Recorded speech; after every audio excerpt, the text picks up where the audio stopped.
Welcome to Samba Samba. Enjoy the video. In this video, I will explain how to play Tekken 3 online on PC. First, you'll need an emulator like EPSXC, which lets your computer run PlayStation games. Make sure to find the Tekken 3 game ROM and a compatible PlayStation BIOS file.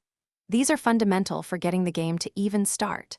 A strong, reliable internet connection is also absolutely necessary for any online play.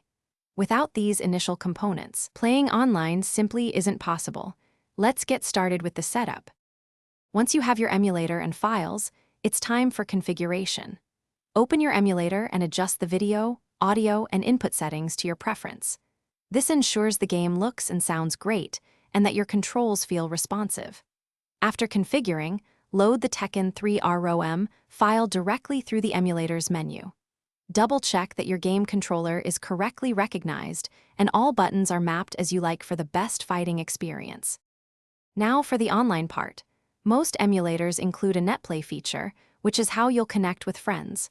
You'll typically need your opponent's IP address to establish a direct connection. Enter this into the netplay plugin or option within your emulator. Experiment with netplay settings, such as latency and buffer, to find the sweet spot that minimizes lag and provides the smoothest gameplay for both players. Communication with your opponent is key here. To ensure the best possible online Tekken 3 experience, a few tips can make a big difference. Always try to use a wired internet connection instead of Wi-Fi. This significantly reduces lag and improves stability. Consistent communication with your opponent is vital for synchronizing settings and troubleshooting any issues. Finally, for that authentic arcade feel, consider using a dedicated gaming controller. It truly enhances the precision and enjoyment of every match. Thanks for watching. Consider subscribing if we helped you.